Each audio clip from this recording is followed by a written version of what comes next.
Okay, welcome to GATE Prime. तो इससे पहले हम लोग क्या देख रहे थे? इससे पहले वाली क्लास में हम लोग क्या देख रहे थे? स्टैटिक एंड डायनामिक सिस्टम का कॉन्सेप्ट हमने देखा था। हमने अभी तक, मैं आपको बार बार याद करा रहा हूं कि हम लोग सिस्टम की बात कर रहे हैं, ठीक है। अब जो भी आपको सिग्नल दिख रहा है वो आउटपुट है और या फिर इनपुट है। हमको इनपुट आउटपुट के कॉम्बिनेशन से हमको कंडीशंस लगा के, हमको डेफिनेशंस को पढ़ के हम लोग को बताना है कि given system is static system, dynamic system, causal system, non causal, linear, non linear. तो जैसे आगे बढ़ेंगे उस तरह से हमको बताते चले जाना है किसके इनपुट और आउटपुट के अकॉर्डिंगली। ओके, इस बात को ध्यान रखिएगा। मतलब y ऑफ टी मतलब आउटपुट होगा, x ऑफ टी वाला किसेंज जो होगा वो क्या होगा? इनपुट होगा पूरे सिग्नल सिस्टम में। अभी के बाद सिस्टम की जब भी बात होगी, ठीक है, यहाँ भी आपको y ऑफ टी दिख रहा है, x ऑफ टी दिख रहा है। हम लोग पढ़ने वाले हैं कॉजल एंड नॉन कॉजल, जिसमें y of T is output of causal या non causal system and x of T is input of causal या नॉन कॉजल सिस्टम। तो यहाँ भी वही बात हो सकती है, दो इनपुट हो सकता है जिसका आउटपुट एक आ सकता है। हमको आउटपुट के नेचर को इनपुट से कंपेयर करके बताना होगा कि that input output relation is for what type of system, मतलब किस सिस्टम के लिए इनपुट आउटपुट का रिलेशन है। ये बात क्लियर हो रही है आपको क्लियर होनी चाहिए चीज, ठीक है। मैं आराम से बता रहा हूँ इसलिए कि आगे काफी ज्यादा इस्तेमाल होगा इन सारे कॉन्सेप्ट्स का, लिनियरिटी का, स्टैटिक नेचर का, डायनामिक सिस्टम की प्रॉपर्टीज का, आपके कॉजल नॉन कॉजल का। जैसे जैसे आगे बढ़ेंगे ना, इंपॉर्टेंस ऑफ द टॉपिक क्या होता है, बढ़ता चला जाता है, ठीक है। इस बात को ध्यान रखना है। तो हम लोग अब थोड़ा बात कर रहे थे कॉजल एंड नॉन कॉजल के ऊपर। तो पहले डेफिनेशन को देख लेते हैं, उसके बाद हम लोग इस डेफिनेशन के अकॉर्डिंगली क्वेश्चंस को सॉल्व करने का तरीका हम लोग फाइंड कर लेंगे। ओके, तो देखो कॉजल सिस्टम क्या होता है। कॉजल सिस्टम ऐसा सिस्टम होता है जिसका output independent of future value of input के ऊपर होता है। मतलब यहाँ पे क्या है, इसका output of future causal system क्या होगा? Independent of future values of input के होगा। यानी इंडिपेंडेंट कहने का मतलब क्या होगा? ये डिपेंड करेगा कहीं ना कहीं किसके ऊपर? Depend on past and present value. इस डेफिनेशन से ये पता चल रहा है ना कि डेफिनेशन क्या बोल रहा है कि इंडिपेंडेंट होता है फ्यूचर वैल्यू से। तो डिपेंड करेगा किसके ऊपर? पास्ट और प्रेजेंट पे। मतलब अगर किसी सिस्टम के आउटपुट में आपको अगर प्रेजेंट वैल्यू और पास्ट वैल्यू दोनों दिख गया तो आप समझ लेना कि वो क्या है? कॉजल सिस्टम है, ठीक। मतलब कोई सिस्टम है जिसमें आपने इनपुट लगाया, ठीक, उसका आउटपुट आया। आउटपुट को देखने के बाद आपको पता चल रहा है कि उसके अंदर पास्ट वैल्यू भी है, प्रेजेंट वैल्यू भी है। तो आप उस सिस्टम को क्या कहोगे? उस सिस्टम को कहोगे कॉजल सिस्टम, ठीक है। इस बात को ध्यान रखनी है। दूसरा बात क्या है? Non causal system. Non causal system depends on future value of input at any instant of time. यहां पे एक वर्ड यूज किया गया, एनी इंस्टेंट ऑफ टाइम, मतलब टाइम के किसी इंस्टेंट पे। मतलब t ग्रेटर देन 0 पे, t लेस देन 0 पे, t माइनस 1 पे, t प्लस 1 पे, कुछ भी पे, t हर जगह, t के हर इंस्टेंट पे उसकी जो वैल्यू होगी ना, उस इनपुट की वैल्यू अगर फ्यूचर वैल्यू पे डिपेंड कर गया, अगर फ्यूचर पे डिपेंड किया तो उस सिस्टम को क्या कहेंगे? नॉन कॉजल कहेंगे। मतलब क्या हुआ? आसान शब्दों में, अगर किसी सिस्टम का आउटपुट फ्यूचर वैल्यू पे डिपेंड कर रहा है विथ रिस्पेक्ट टू इनपुट, सारा कुछ तो इनपुट के रिस्पेक्ट में ही होगा ना। मैंने आपको फर्स्ट वाले जब इंट्रोडक्शन किया था आपको क्लासिफिकेशन सिस्टम, वहां बोला था कि यहाँ पे जो आप present value, past value, future value देख रहे हो ना, ये इनपुट के ऊपर डिपेंड करेगा। वेरी इंपॉर्टेंट पॉइंट मैंने तो कहा था कि इस बात को ध्यान रखना कि वो डिपेंड तो करेगा, present value past value define तो होगा, बट किसके रेस्पेक्ट में होगा? इनपुट के रेस्पेक्ट में होगा। इस बात को हमेशा ध्यान में रख लीजिएगा, ठीक है। तो अगर किसी भी सिस्टम का आउटपुट डिपेंड करे फ्यूचर वैल्यू के ऊपर with respect to input any instant of time पे, मतलब इनपुट अगर x ऑफ t है तो इस t के एनी इंस्टेंट ऑफ टाइम, मतलब किसी भी इंस्टेंट पे अगर करे तो उसको हम लोग क्या कहेंगे? नॉन कॉजल कहेंगे। ज्यादा डेफिनेशन तो जाने देते नहीं, डेफिनेशन को बस पढ़ लो, ये टर्म याद रखो। यहाँ पे क्या याद रखना है? Future value. यहाँ पे क्या याद रखना है? Independent future value, independent of future मतलब depend on past and present value. इसको याद रख लेना, बाकी आगे बढ़ जाना। उसके बाद कोई फर्क नहीं पड़ेगा आपको, बस आराम से क्वेश्चन आ जाएगा करने के लिए, ठीक है। एंटी कॉजल एक आता है। एंटी कॉजल जो होता है ना, एक नॉन कॉजल का एक टाइप होता है, ठीक है, जो कि सिर्फ फ्यूचर वैल्यू पे डिपेंड करता है। यहाँ पे एनी इंस्टेंट वर्ड का यूज नहीं किया गया है। इस बात को तो नोट डाउन कर लीजिएगा। लोग क्या कहते हैं ना, एंटी कॉजल नॉन कॉजल को एक करते, एक नहीं होता। नॉन कॉजल का एक पार्ट होता है एंटी कॉजल, ठीक है, जो कि सिर्फ फ्यूचर वैल्यू पे डिपेंड करता है। बट एंटी कॉजल जो होता है, सॉरी, जो नॉन कॉजल होता है वो फ्यूचर वैल्यू पे वो भी डिपेंड करता है, बट टी के किसी भी इंस्टेंट के लिए। दोनों में फर्क यही है, दोनों में फर्क समझिए। फर्क क्या है कि non causal system depend on future value but for any instant of time, but anti causal depends on future value, बस डिपेंड्स ऑन फ्यूचर वैल्यू, बस खत्म। एंटी कॉजल इससे नहीं होता है। एग्जाम्पल के तौर पे देख लो, y ऑफ टी आउटपुट है एक सिस्टम का, इसका y ऑफ टी क्या है x ऑफ टी प्लस 1, मतलब ये इनपुट के रेस्पेक्ट में आउटपुट निकला है। अभी तक तो ऐसे ही करते आ रहे हैं। अब देखो ये x ऑफ टी प्लस 1 मतलब क्या होता है, पास्ट नहीं future. x of T plus 1 क्या होता है, फ्यूचर वैल्यू, फ्यूचर वैल्यू, ठीक, फ्यूचर वैल्यू हुआ, ठीक। तो ये इसका मतलब क्या हुआ, ये एंटी कॉजल सिस्टम है। उसके बाद एक और point, anti causal, all the anti causal system are non causal but all the non causal systems are not anti causals. इस बात को ध्यान रखिएगा, सारे नॉन कॉजल, सारे एंटी कॉजल नॉन कॉजल हो सकते हैं बट सारे नॉन कॉजल एंटी कॉजल नहीं हो सकते, क्योंकि टी के इंस्टेंट की बात हो रही है यहाँ पे। एक इंपॉर्टेंट पॉइंट यही है, एंटी कॉजल में इंस्टेंट की बात नहीं होती है, ठीक, बट नॉन कॉजल में इंस्टेंट की बात होती है।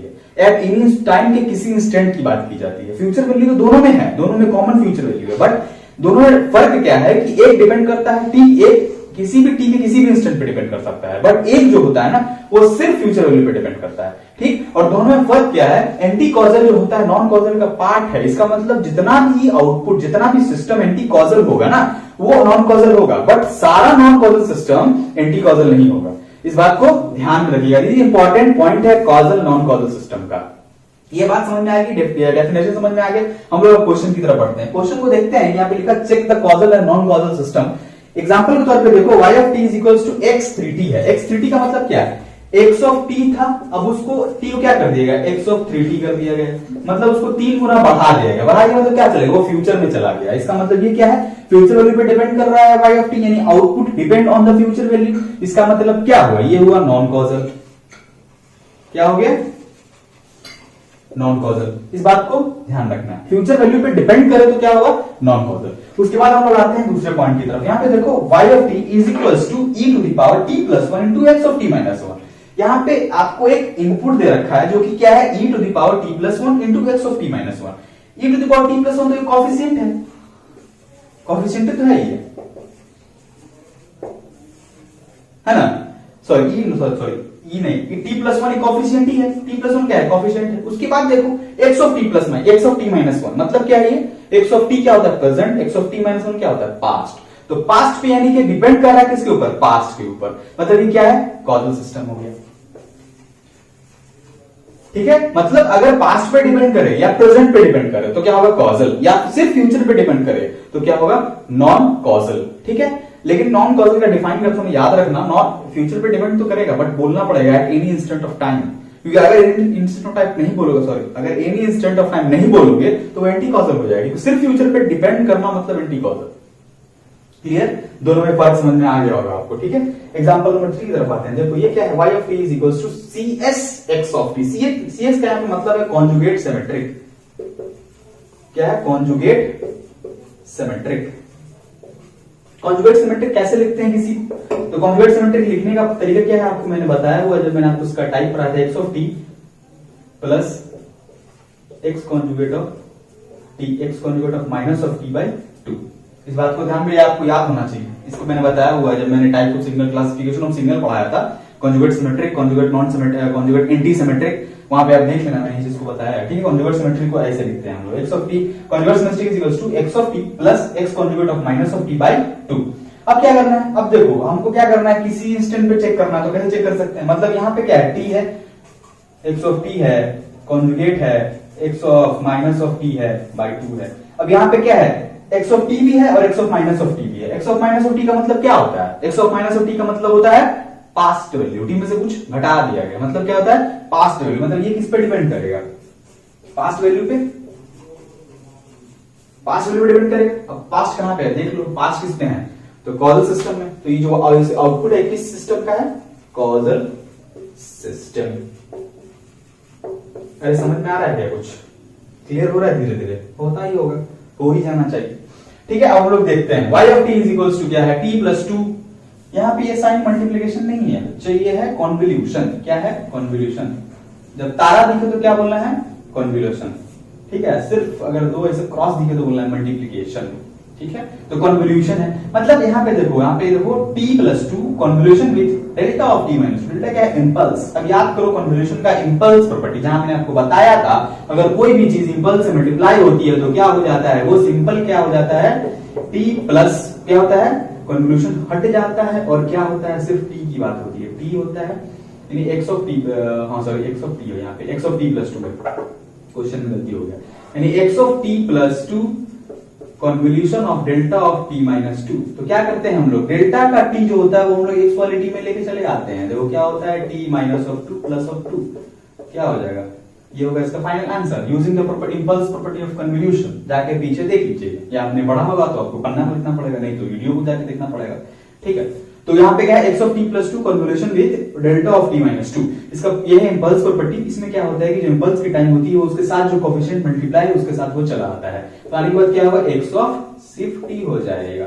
एक्स ऑफ टी का मतलब क्या होता है, यानी Y of T is equal to क्या हो गया, finally Y of T is equal to क्या हुआ, एक्स ऑफ टी हो गया। यानी कि एक्स ऑफ टी का मतलब क्या, this is the present value, क्या हुआ, प्रेजेंट वैल्यू, मतलब प्रेजेंट वैल्यू पे डिपेंड कर रहा है। तो क्या होगा, यहाँ देखो वाई ऑफ टी क्या हो जाएगा, कॉजल। डन है बात, यहां तक कोई प्रॉब्लम नहीं होनी चाहिए। अब आते हैं दूसरे क्वेश्चन की तरफ, cos t plus 2 into x of T, ठीक। cos ऑफ t क्या है, यहाँ पे डॉट का मतलब क्या होता है, मल्टीप्लीकेशन। यहाँ पे क्या है, कोफिशिएंट है, क्या है, कोफिशिएंट, और यहाँ पे क्या है, एक्स ऑफ टी के साथ मल्टीप्लाई। कोफिशिएंट कुछ भी रहो उसको कोई फर्क नहीं पड़ता, कोई फर्क नहीं पड़ता। यहाँ भी पहले स्टार्टिंग टाइम में हमने क्या देखा था, कोफिशिएंट हो कोई फर्क नहीं पड़ेगा, लेकिन फर्क पड़ेगा, कोई फर्क नहीं पड़ेगा, बस हम लोग देखेंगे क्या, प्रेजेंट वैल्यू, पास्ट वैल्यू और फ्यूचर वैल्यू। यानी एक्स ऑफ टी क्या है, प्रेजेंट वैल्यू, मतलब ये क्या है, Y of T is a causal system. अरे बात समझ में आ रही है क्या, समझ में आती ही होगी। तो ये हुआ आपका कॉजल नॉन कॉजल सिस्टम। यहाँ पे इंपॉर्टेंट पॉइंट क्या था, कोएफिशिएंट से कोई फर्क नहीं पड़ेगा। आपको इस तरह का कुछ प्रॉपर्टीज भी दे सकता है, कन्वोल्यूशन की प्रॉपर्टीज, आपको पहले कन्वोल्यूशन की प्रॉपर्टी लगाना होगी, फिर जाके उसका फाइनल आउटपुट निकलेगा, और उस आउटपुट के थ्रू आप बता सकते हो कि सिस्टम कॉजल है या नॉन कॉजल है, दे सकता है आपको, ठीक है। ये पॉसिबिलिटीज है, कुछ भी दे दिया जा सकता है। मैंने आपको एक एग्जांपल बता दिया, इसको ध्यान रख लेना, ठीक। उसके बाद यहाँ पे देख लेना कॉजल नॉन कॉजल का डेफिनेशन। एंटी कॉजल में इंपॉर्टेंट पॉइंट क्या है, ये होता है फ्यूचर वैल्यू पे डिपेंड तो करता है, बट हर इंस्टेंट पे नहीं। पहली बात, हर anti causal system non causal होगा, बट हर नॉन कॉजल सिस्टम क्या होगा, एंटी कॉजल नहीं होगा। ये हुआ आपका कॉजल है नॉन कॉजल के बारे में पूरा का पूरा ओवरव्यू, क्या एक्सप्लेनेशन। क्वेश्चन सारे बन जाएंगे, कोई प्रॉब्लम नहीं होगा, दिक्कत होगा तो कमेंट में पूछ लीजिएगा या कहीं भी पूछ सकते हैं, बता दिया जाएगा, ठीक है। तो आज के लिए इतना ही रखते हैं, इसके बाद हम लोग डिस्कस करेंगे लीनियर है नॉन लीनियर, उसमें थोड़ा अच्छा डिस्कशन होगा। आप उसको ध्यान से पढ़िएगा, ध्यान से देखिएगा, इस्तेमाल आगे काफी ज्यादा है, क्योंकि लीनियर पढ़ने के बाद आपका एलटीआई सिस्टम स्टार्ट हो जाता है, लीनियर एलटीआई सिस्टम। तो उसके लिए आपको लीनियर सिस्टम का जानना जरूरी है। अगर नहीं जानोगे तो एलटीआई सिस्टम ऊपर चला टेंजेंट बनेगा, ठीक है, सर के ऊपर टेंजेंट बन जाता है अगर एलटीआई सिस्टम नहीं समझना है। समझ में आ जाएगा, कोई दिक्कत नहीं है, वीडियो से इसको फॉलो करिएगा तो सब कुछ समझ में आएगा, कोई प्रॉब्लम नहीं होगा, ठीक है। तो आज के लिए इतना ही रखते हैं, तब तक के लिए थैंक यू।